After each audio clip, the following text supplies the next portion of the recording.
Existe um momento na vida de todo grande vencedor que ninguém gosta de falar. Um momento antes da glória, antes dos aplausos, antes do reconhecimento. É o momento em que absolutamente ninguém acreditava neles. Nem família, nem amigos, nem especialistas. Ninguém. Este é o momento que separa os que ficam para a história daqueles que são esquecidos. Porque qualquer um pode vencer quando todos estão torcendo por você. Mas vencer quando o mundo inteiro diz que você vai falhar? Isso é outra história completamente diferente. Imagine acordar todos os dias sabendo que cada pessoa ao seu redor acha que você é louco, que seu sonho é impossível, que você está desperdiçando sua vida. Imagine olhar nos olhos das pessoas que você ama e ver dúvida, preocupação, pena. Imagine ter que justificar suas escolhas diariamente, defender seus sonhos constantemente, provar seu valor repetidamente. Esta é a realidade de todo grande comeback. E se você está passando por isso agora, se neste momento você se sente completamente sozinho em sua jornada, se parece que o universo inteiro conspirou contra você, parabéns. Você está exatamente onde precisa estar para criar algo extraordinário. J.K. Rowling conhecia bem esse sentimento. Uma mãe solteira, vivendo de assistência social, lutando contra a depressão. Ela tinha um manuscrito sobre um menino bruxo que ela acreditava ser especial. Mas quando começou a enviar para editoras, a resposta foi unânime: não. 12 editoras rejeitaram Harry Potter. 12 vezes ela ouviu que sua história não era boa o suficiente, que o mercado não queria esse tipo de livro, que ela deveria desistir e seguir em frente. Sua própria família estava preocupada. Amigos sugeriam que ela conseguisse um emprego de verdade. O mundo inteiro estava dizendo não, mas ela continuou batendo em portas. 13ª editora. Um editor deu o manuscrito para sua filha de 8 anos ler. A menina amou e implorou pelo resto da história. E assim, por pura sorte e teimosia, Harry Potter foi publicado. Hoje, a franquia vale bilhões. Rowling passou de assistência social para bilionária. Tudo porque ela se recusou a acreditar no que todos diziam. Ou considere Michael Jordan. Sim, o Michael Jordan. Quando estava no colegial, foi cortado do time de basquete da escola. O técnico disse que ele não era bom o suficiente. Disse que ele deveria focar em outra coisa. Aquela rejeição poderia ter terminado a história ali. A maioria das pessoas teria aceitado o veredicto e seguido em frente. Mas Jordan fez algo diferente. Ele usou aquela rejeição como combustível. Toda vez que queria desistir do treino, lembrava-se de como foi humilhante ser cortado. Toda vez que seu corpo gritava para parar, ele pensava no técnico que não acreditou nele. E ele treinou. Sozinho. Em silêncio. Quando todos estavam dormindo, ele estava na quadra. Anos depois, Jordan se tornou possivelmente o maior jogador de basquete de todos os tempos. 6 campeonatos da NBA, 5 prêmios de MVP, uma marca que transcendeu o esporte. E tudo começou no momento em que alguém disse que ele não era bom o suficiente. A verdade desconfortável é esta. O momento em que ninguém acredita em você não é o fim da sua história. É o começo da sua verdadeira história. É quando você descobre do que realmente é feito. Quando as pessoas acreditam em você, é fácil continuar. Você tem suporte emocional, incentivo constante, validação externa. Mas quando ninguém acredita, quando você está completamente sozinho, é aí que você aprende a acreditar em si mesmo com uma convicção que não pode ser abalada por nada nem ninguém. Steve Jobs foi demitido da própria empresa que fundou. A Apple, sua criação, sua vida, seu sonho. E o conselho de diretores o chutou para fora. Imagine a humilhação. Imagine ler nos jornais que você não é mais necessário na empresa que você começou na garagem dos seus pais. Amigos evitavam suas ligações. Investidores riam dele. O mundo da tecnologia escreveu seu obituário profissional. Steve Jobs acabou, diziam. Ele teve sua chance e a desperdiçou. Aos 30 anos, ele foi de prodígio da tecnologia a caso perdido. Mas Jobs não aceitou esse roteiro. Ele fundou a Next e comprou a Pixar. Ambas eram consideradas loucuras. Ambas eram vistas como tentativas desesperadas de um homem que não conseguia aceitar que seu tempo havia passado. Mas Jobs continuou trabalhando.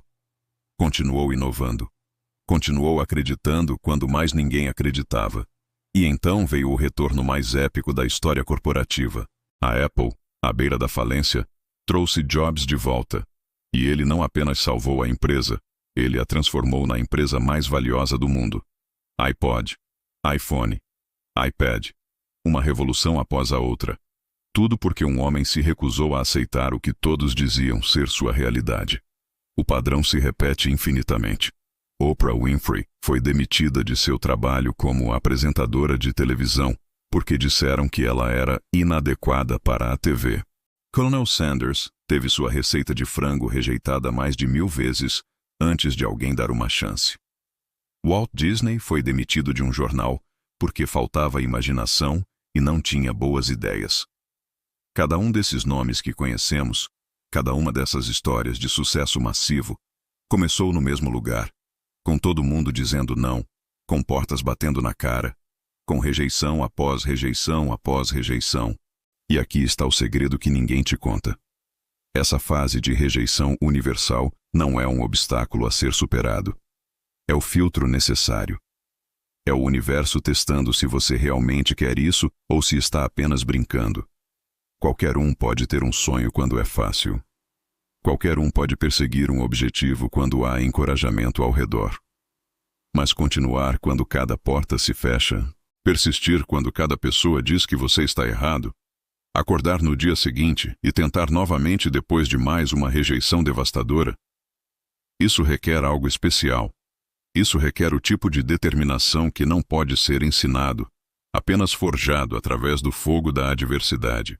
Quando ninguém acredita em você, você tem duas escolhas. Você pode aceitar o veredicto coletivo e desistir. Ou você pode decidir que a opinião deles não define sua realidade.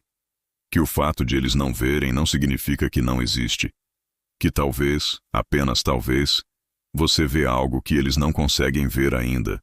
E é exatamente aí, nesse ponto de decisão solitária, que nascem todos os grandes comebacks. Não na vitória. Não no reconhecimento, mas no momento escuro e silencioso em que você escolhe continuar apesar de absolutamente tudo e todos sugerirem o contrário. Depois que você toma a decisão de continuar apesar da descrença universal, começa a parte mais difícil da jornada. Não é um sprint. Não é uma semana ruim que você supera rapidamente. É uma marcha longa, exaustiva e solitária, através de um deserto que parece não ter fim. Esta é a fase que quebra a maioria das pessoas. Porque quando você começa a perseguir um sonho que ninguém apoia, os primeiros dias são alimentados por raiva, por determinação de provar que todos estão errados. Você tem energia. Você tem fogo. Mas o que acontece quando semanas se transformam em meses? Quando meses se transformam em anos? Quando você está dando tudo de si e ainda não há resultados visíveis? Sylvester Stallone conhecia essa jornada intimamente. Ele queria ser ator, mas Hollywood tinha outros planos. Audição após audição, rejeição após rejeição. Ele estava tão desesperado por dinheiro que vendeu seu cachorro por $50 porque não conseguia alimentá-lo. Imagine estar nesse ponto. Tão quebrado que você tem que abrir mão do único ser vivo que te ama incondicionalmente. Mas Stallone tinha um roteiro. Uma história sobre um boxeador azarão chamado Rocky.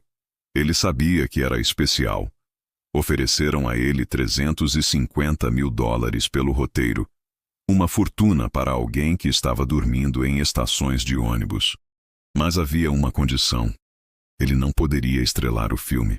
Todo mundo na vida dele implorou para que ele aceitasse o dinheiro. Sua esposa, seus amigos, qualquer pessoa com um pingo de senso comum, diria que era loucura recusar. Ele estava quebrado, sem teto, desesperado, e ele recusou $350 mil porque acreditava que tinha que ser ele no papel principal. As pessoas pensaram que ele tinha perdido a cabeça completamente, que a pobreza o havia deixado louco. Mas Stallone manteve sua posição. Eventualmente conseguiram um orçamento minúsculo de $1 milhão, e ele pode estrelar o filme. Rocky ganhou o Oscar de melhor filme. Stallone foi indicado para melhor ator e melhor roteiro. E ele comprou seu cachorro de volta por $15 mil. Esta história ilustra perfeitamente a jornada através do deserto. Não é apenas sobre persistir. É sobre persistir enquanto faz escolhas que parecem insanas para todos ao seu redor. É sobre manter sua visão mesmo quando a lógica diz para compromissá-la. Durante esta fase, você vai questionar sua sanidade diariamente. Você vai acordar às 3 da manhã se perguntando se todos têm razão e você está errado. Você vai ver amigos avançando em carreiras normais, comprando casas, começando famílias, enquanto você está preso perseguindo algo que parece cada vez mais impossível. Elon Musk passou por esse inferno múltiplas vezes. Depois de vender o PayPal, ele poderia ter se aposentado em luxo pelo resto da vida. Em vez disso, investiu tudo em 2 ideias que especialistas unanimemente chamaram de suicídio financeiro: carros elétricos, Tesla, e foguetes reutilizáveis, SpaceX. Todo mundo disse que ele perderia tudo. A indústria automotiva riu dele. A NASA disse que era impossível. Em 2008, ambas as empresas estavam à beira do colapso. Musk estava dormindo no chão da fábrica. Estava usando seu último dinheiro para fazer a folha de pagamento. Estava a semanas da falência total. Ele teve que escolher: salvar a Tesla ou salvar a SpaceX. Não tinha dinheiro suficiente para ambas. Imagine estar nessa posição. 10 anos de trabalho, centenas de milhões de dólares, sua reputação inteira, tudo estava desmoronando. E cada especialista estava dizendo: eu avisei. Musk dividiu seu último dinheiro entre as 2 empresas, esperando que ambas sobrevivessem tempo suficiente para um milagre. E milagres aconteceram. Contratos de última hora, investidores de última hora. Hoje, Tesla vale mais que todas as outras montadoras tradicionais combinadas. SpaceX revolucionou a indústria espacial. Mas aquele momento em 2008, aquele era o deserto. Escuro, solitário, aparentemente sem saída. A jornada através do deserto é caracterizada por 3 fases distintas. Primeira fase: negação externa. As pessoas ao seu redor ativamente tentam te convencer a desistir. Eles fazem intervenções. Eles sentam com você e cuidadosamente explicam por que você está errado. Eles mostram estatísticas, citam especialistas, usam lógica. Tudo vem de um lugar de amor e preocupação, o que torna ainda mais difícil de resistir. Segunda fase: isolamento.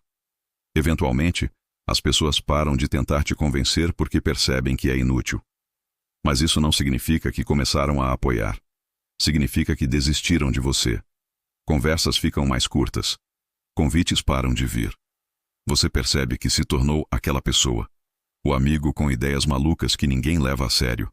Terceira fase: o vazio. Esta é a mais perigosa. Não há mais drama. Não há mais conflito. Só existe você, sozinho com sua visão, sem validação externa, sem sinais claros de progresso, sem ideia de quanto tempo vai durar. Muitas pessoas desistem aqui não porque algo ruim aconteceu, mas porque nada está acontecendo. O silêncio se torna ensurdecedor. Sara Blakely, fundadora da Spanx, passou anos neste deserto. Ela tinha uma ideia para uma roupa íntima modeladora melhor. Trabalhou em vendas durante o dia, desenvolveu seu produto à noite, economizou $5.000 e usou tudo para criar um protótipo.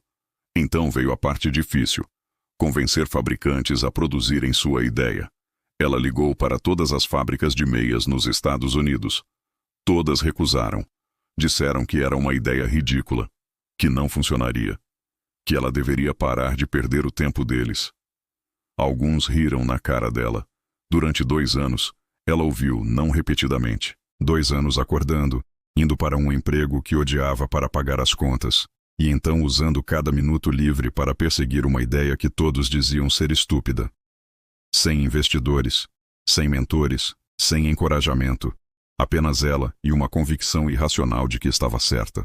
Finalmente, um fabricante concordou em produzir, apenas porque sua filha pensou que era uma boa ideia.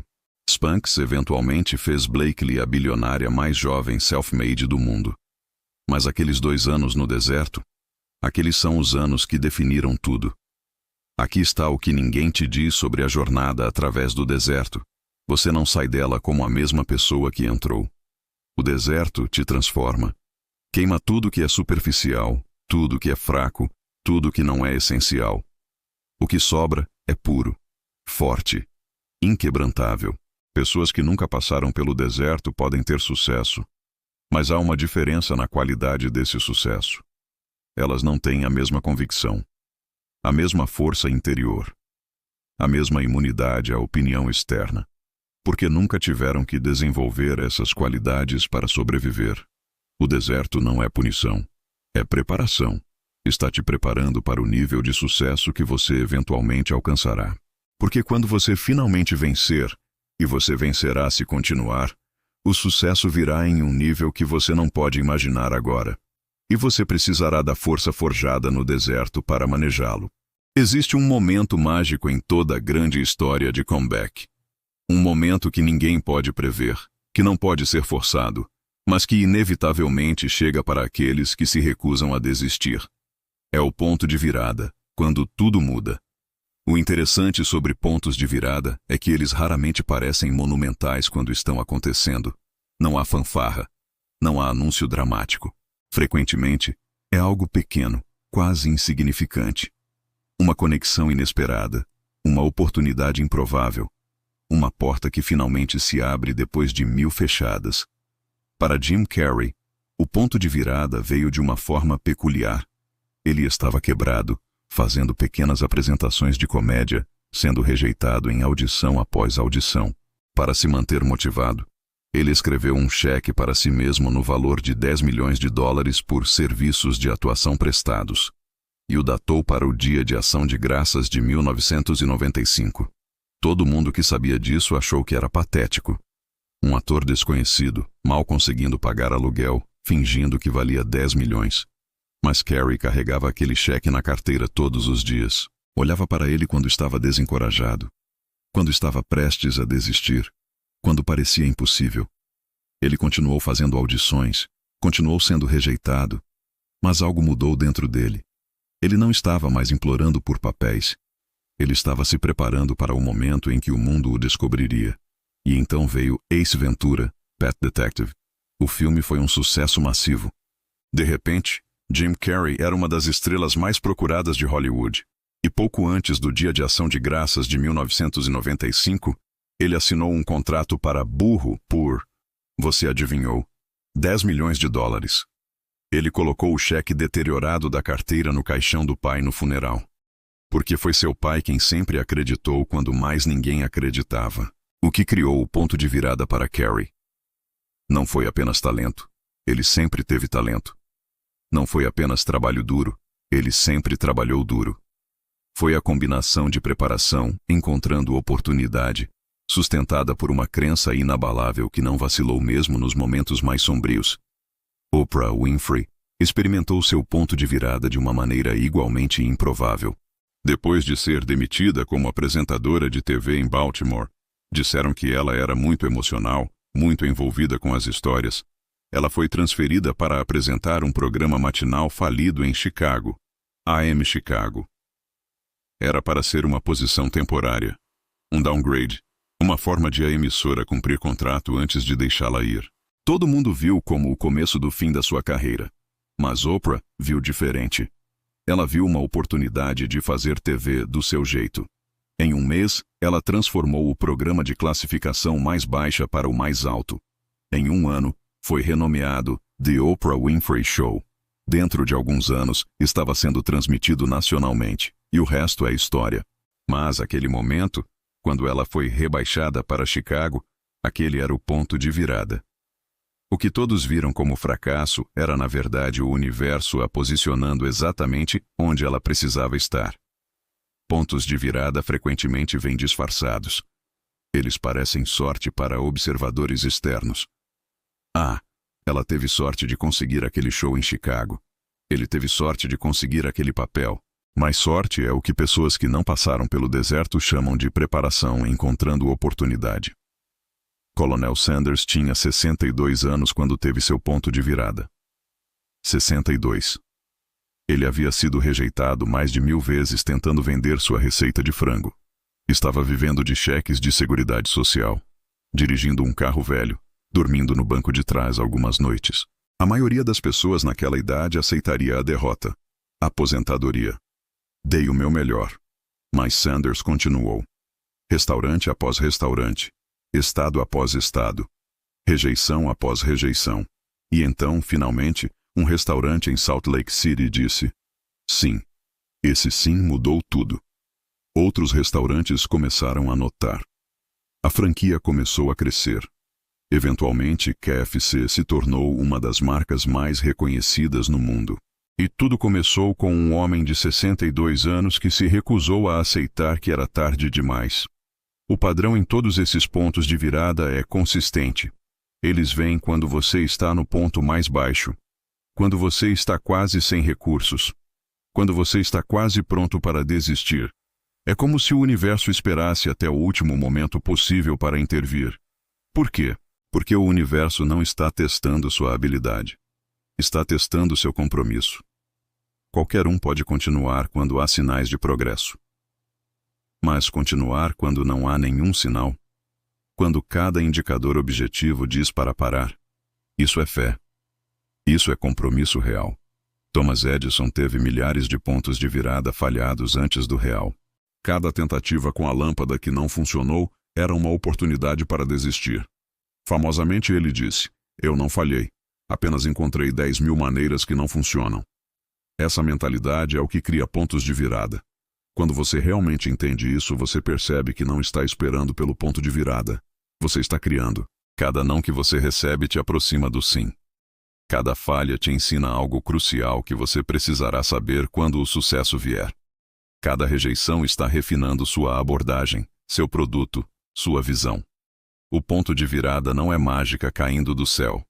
É o resultado inevitável de recusa persistente em aceitar a derrota. É matemática simples.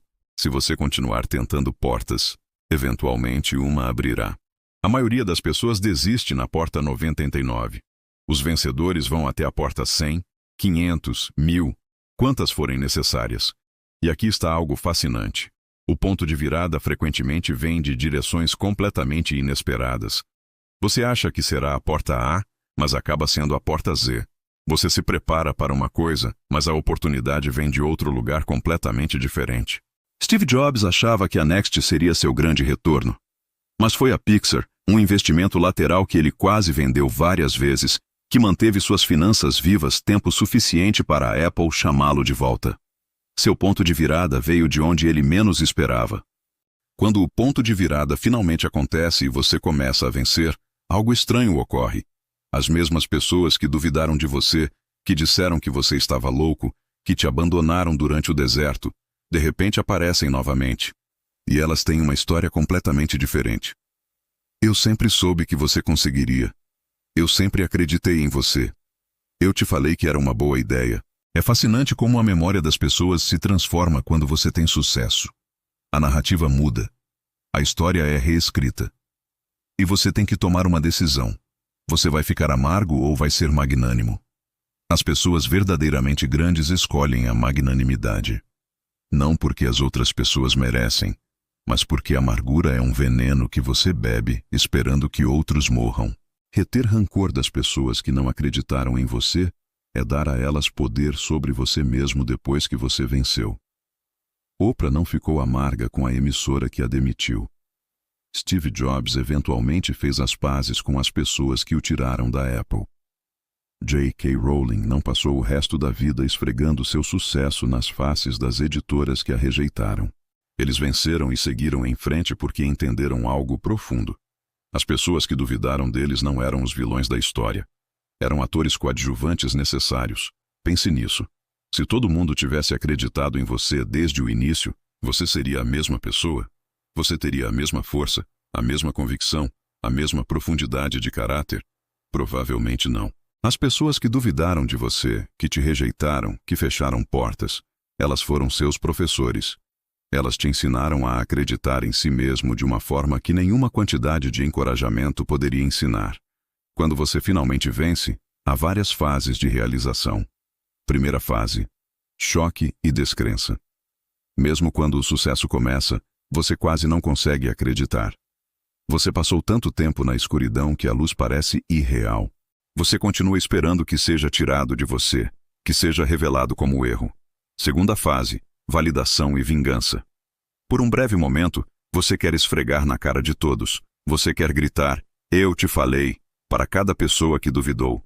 Esta fase é natural, mas é importante não ficar preso nela.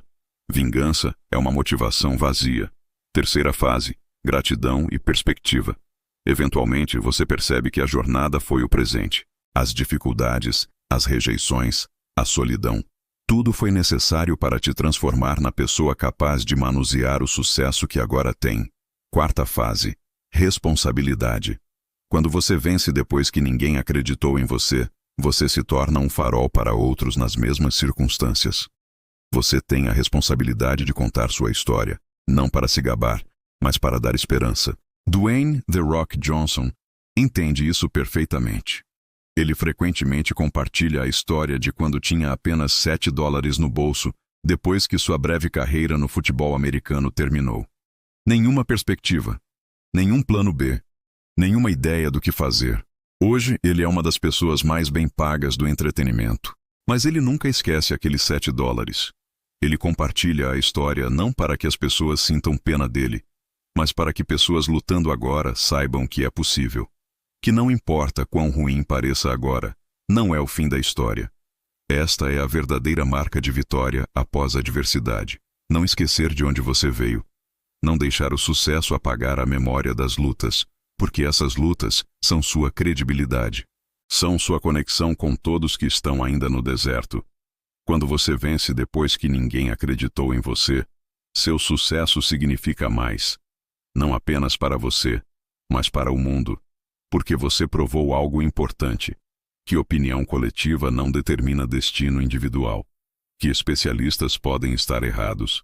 Que o improvável não é impossível. Você se torna prova viva de que uma pessoa com convicção pode mudar sua própria realidade. E em um mundo onde tantos desistem dos sonhos porque outros não aprovam, essa prova é revolucionária. Mas aqui está o que muitos não te contam. Vencer não resolve magicamente todos os problemas. Não preenche automaticamente todos os vazios. O sucesso externo não cria automaticamente paz interna. Muitas pessoas alcançam seus objetivos e ficam surpresas ao descobrir que ainda tem trabalho interno a fazer. A jornada de ninguém acreditando em você até provar todos errados te ensina algo que nenhuma quantidade de sucesso fácil poderia ensinar. Você não precisa de validação externa para ter valor. Seu valor é intrínseco. Existe independentemente da opinião de outros. Esta é a liberdade final. Quando você vence apesar da descrença universal, você quebra as correntes da necessidade de aprovação. Você descobre que pode criar realidade baseado puramente em sua própria visão e vontade.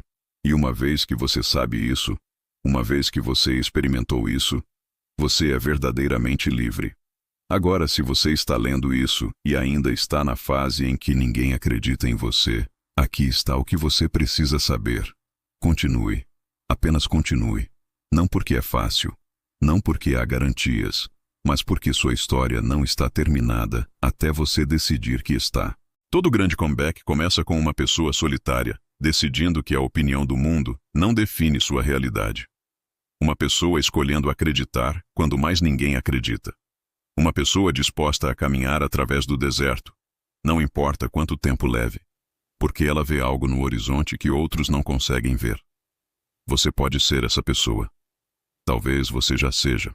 E um dia, quando você estiver do outro lado, quando as mesmas pessoas que duvidaram estiverem te aplaudindo, você olhará para trás e entenderá. Cada rejeição era um redirecionamento. Cada porta fechada estava te guiando para a porta certa. Cada pessoa que não acreditou estava te ensinando a acreditar em si mesmo mais profundamente. E então você fará o que todos os grandes vencedores fazem. Você alcançará a mão para trás e ajudará a próxima pessoa que está onde você esteve, porque você sabe como é estar no escuro. E você sabe que às vezes tudo que alguém precisa é uma pessoa, apenas uma, que diz eu acredito em você. Esta é a verdadeira história de comeback. Não é apenas sobre seu sucesso individual. É sobre se tornar a prova de que é possível. É sobre ser a luz que você precisou quando estava na escuridão. É sobre transformar sua dor em propósito e sua luta em força. Quando ninguém acreditou em você e você venceu mesmo assim, você não apenas mudou sua vida. Você mudou o que é possível. Você expandiu o reino do alcançável para todos que virão depois de você. E isso, no final, é o verdadeiro legado de todo grande comeback. Não as conquistas externas, por mais impressionantes que sejam, mas a prova imortal de que uma pessoa, armada apenas com crença inabalável em si mesma, pode desafiar toda a sabedoria convencional e criar uma realidade que ninguém mais podia imaginar. Então continue. Seu comeback está esperando. E o mundo precisa da sua história.